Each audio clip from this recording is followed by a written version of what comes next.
Howdy, it's me, Manic Mark, coming to you from the bunker system located underneath the Ardent Villa found somewhere in the jungles of the Midwest. And hey, good morning.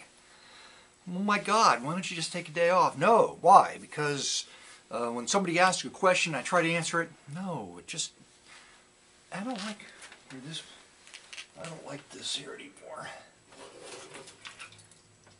I need to move this somewhere else, but where? Where? If I move it over there, it'll be out of the... Things just keep stacking up. You kind of see the little hand sticking out. There, that's... The framing's much better now. Okay, go on. Anyway, I'm answering a question. The artist Stephen Chandler has asked this question before, so it would have been impossible to answer it before, and it's going to be impossible now. But I think a year ago or more he asked. Anyway, but I'm going to try to answer. Manic Mark answers the question because people, you can tell people have records and they're sending me some samples and they're interested to see, what I think about the records, or to listen to them on, digitize them, and but for a variety of reasons. And Steve said, well, I go out, I look, and go to junk shops and whatnot. So, and I would like to look for records. So what do I look for? That's a question. I'm going to try to come up with some answers, some generalizations to help people look for the kind of records that I find interesting. So, what should we start with here? But before I get into that, these are just some records I brought down as an example. Anyway, before I start that, I've got one complete set of Adam King, 4 books, including the first book, which I still have maybe 4 copies of. I'm going to keep a set for myself, but the rest are going to go away. So there'll be about 4 sets of these. This one has the proof copy of the new book, which means basically it's the exact same thing, except for the back page has proof, the word proof printed on it. Okay. Yeah. So, and it has the latest version of the new book. Now there'll be probably, because I'm going to have to do corrections on some books, there'll be some copy corrections and so forth. Probably from now until the end of time. But basically you're looking at a complete set here with all the wonderful issues and whatnot, especially in the first one. Oh my God. Who wrote that? I don't know. Anyway. So $100 a set. It's going to be $100 a set. It's like, you're killing me. Well, not really. You're killing me because basically with tax and shipping, it's sort of almost what I paid for. And I pack it up and ship it to you. This costs me money. So there'll be 4 sets of those going out. That's $100. I've got more number 3s on the way. Because they're all gone. All the ones from yesterday, all the proof copies are now gone. And now we'll go on to the record. So what do you look for, Manic Mark, when you look for records? Wow. There's a lot of subtleties. But let's start with just what's on the top here. This is a great cover, okay? It's a kid's record, and it's just because this kid, he's looking up like he's insane. This kid looks like he's got problems. This girl's holding his hand.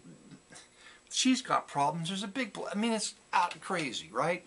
So, let's just say I start out generally looking for interesting covers. And in this case, it's a crazy art on the cover. And I know it's a hard perception. How can you really tell?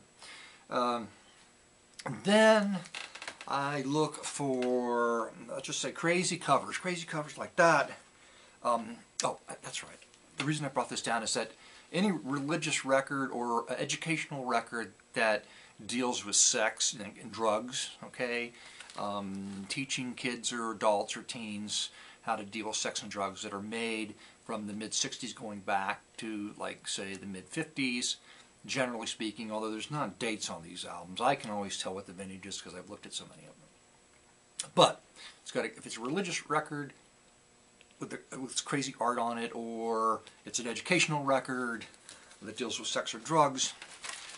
I'm interested in that. So that's a generality, I think, a good generality. Now, let's see. Let's save this. I'm going to save the couple of complete generalities at the end, which will make things a lot more clear. Now, generally, a good records from the 50s, like the 50s, you can tell by the covers, from the covers, that the record was made in the 50s. This is probably 1956. Would be my guess. Is there a date on it? No, but I'm guessing 56, 57, 58. You can just tell from the quality of printing. Well, jazz records from the 50s I'm always interested in, because I'm interested in not, how do I put it, not like, no Dixieland. Sometimes Dixieland is good if it's funeral marches anyway. Covers from the 50s, jazz, pretty safe bet. A lot more difficult to discern is avant-garde or electronic. So that's one. That's one. Jazz from the 50s. All right.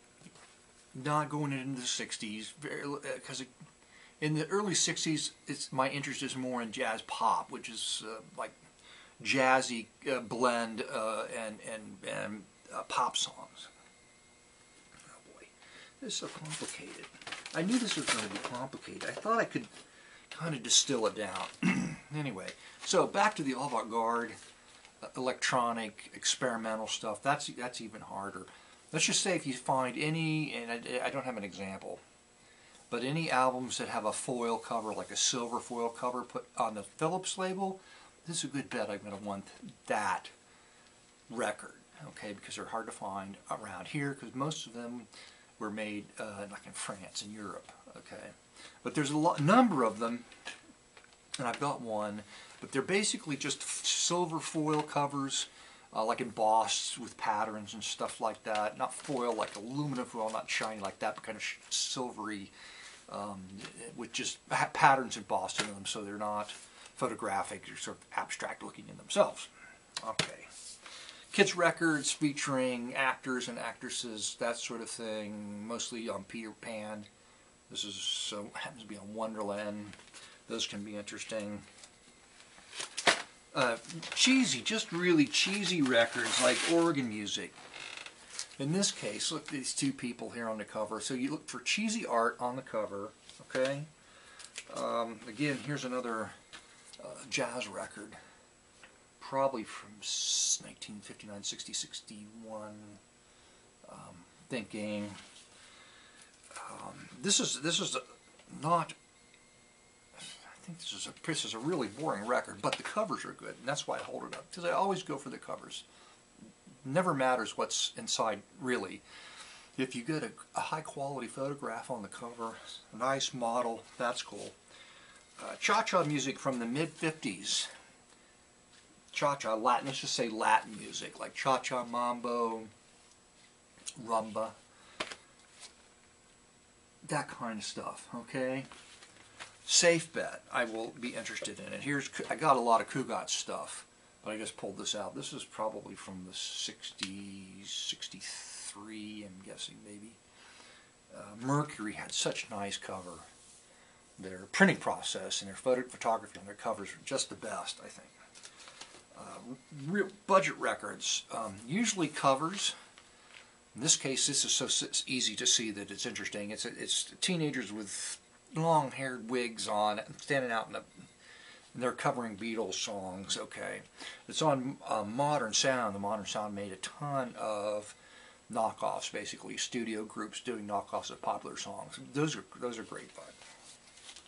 All right, this one is south of the border, very traditional, but it's a great cover. So the point of holding this one up is cheesecake, anything with cheesecake on it, okay, like a woman with a short dress, you know, that sort of thing. The mid-50s through the mid-60s is good. And things with interesting covers. This is obviously, well, it's King, so I think there's a story behind this, and that this guy got out of the music business, got tired of it just when he was starting to become popular. King had this set they needed to release, but he was not happy with the music business when he got out of it, so they just couldn't go get a photograph of him. I'm sort of filling in the holes in the story.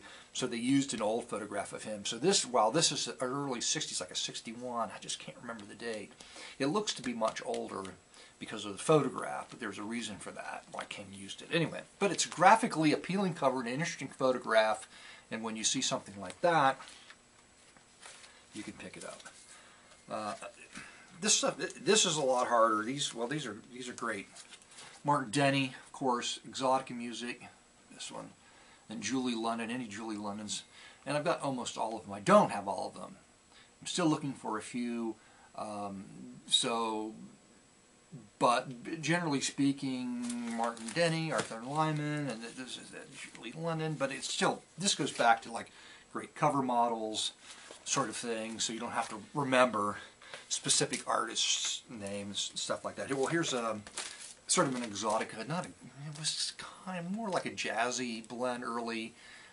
Competing, 1957, I think this was. Really fun stuff on side 2. But competing with the exotic sounds of Martin Denny. Okay. But again, this is just great artwork with sort of a cheesecake approach to it. Jazz, again, I think late 50s, early 60s jazz. It's Bach, but it's played with a jazz trio. It's very nicely done. Cheesecake, again, there's another example of Cheesecake. So the music's very traditional on this album, but the cover was just great. It was worth the price of admission. The Frankie Laine set turned out to be kind of nice. I enjoyed the Frankie Laine, but again, you're looking at, a nice model, smoking a cigarette. I call these bad habits covers, so anytime there's someone on the cover smoking a cigarette or drinking, that sort of thing, bad habits. I like that because you don't see that anymore. Now, let's get into the generalities that, you could dismiss everything before. I just wanted to explain the various types of things that I look for that I know are going to be difficult to discern when you're looking through them. So basically, cheesecake covers, Latin cha-cha, rumba, tango usually have great covers. Mid-50s jazz, look for just older looking record cover artwork on the record, all the covers. Anything that looks kind of fantastic, has a fantastic subject matter on the cover, always a good bet. Now, here's a record I bought that didn't have the right record in it, but I kept the cover because it's such an amazing cover that I was hoping someday, somewhere, I would find the record that would go inside of it. All right, the Ambassadors. But this is an example of, this is local, right record. Now, wherever you're looking, there are going to be records that are going to be made that are going to be different than what I find around here. But, you're not going to find, you may, but generally speaking, I find Right Records, Queen City Album, Artists, Jewel, those are the labels that press gospel music around here, all right? But the point is that you're looking for these fantastic images of these local artists who made their own records, basically, okay? And usually on the back, black and white photos of family members in the band, and sometimes they're autographed, sometimes they're not, but they're just fantastic.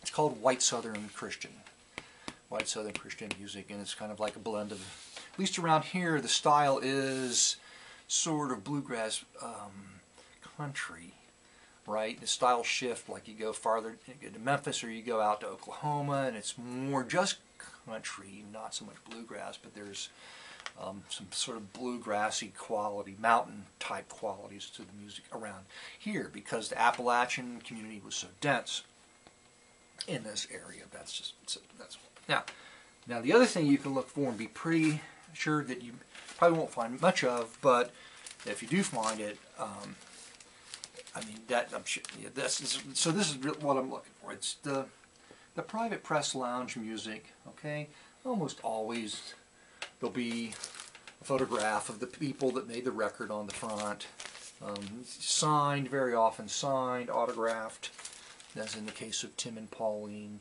But you can just tell immediately, just from the budget quality of See, there's their tour bus. You know, who puts their tour bus except for? So that was a mark of success. If you had a tour bus, you were, you know, you felt successful, I think. But it's not like Led Zeppelin. They had the plane, they had the jet plane, but did they ever put it on an album? I don't know. Why did you even say that? You know. So, these are both. This one's out of Hunting, West Virginia, label, but this is Queen City album. This was local. It wasn't found locally. I got it. I had it mailed in. But anyway,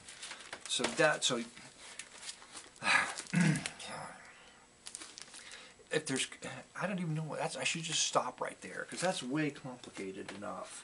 It really isn't all that complicated because I really am kind of like I centralize. Just keep it condensed like in that one little. But there's such a massive amount of record to look for just inside that. Oh my God! Sorry, Stephen. Oh, sorry. What a great explanation was that. But prices. If you can get anything for $1, all right. Anything for $1, and you mail it to me, and I'll reimburse you for shipping and the price of the records. You know, we can go from there. Then we can talk about those things, those records, and that's the end. That's the end of it. So I hope that helped. Oh my God, I can't imagine it did, but I hope it did. So anyway, you got $100 here. Get your set. You bought these individually, it would have cost you as much as $100. So now you're getting them for $100. That includes shipping too, by the way. So, you know, this is going to run about $8 in shipping. I'm just screwing myself on this. It's just the prices are just too low. And I'll sign them, you know. You'll be able to get some of these, like the first book online now. Not this one, but the one underneath it. It's the same size, same amount of color, $26. The third book is like $70. I'm not shitting you. Although Amazon has run, you know, markdown specials all the way down to what the cost is, which is about $36. Okay, that's actually about what it cost me, $36 just to print that. This one's about $21, $22 for me to print it. The last one. And the first one cost me about 13, somewhere in there. So, if you add it all up, you can see how you're getting a deal. Of course, I get the damn books out of my house. I get the money so that I can buy more books. And I give away books. I give away a lot of books. Ooh, I was able to seal that up. I got all 4 books in that bag. And I was able to seal it. That makes me happy. Another exciting video.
Hey.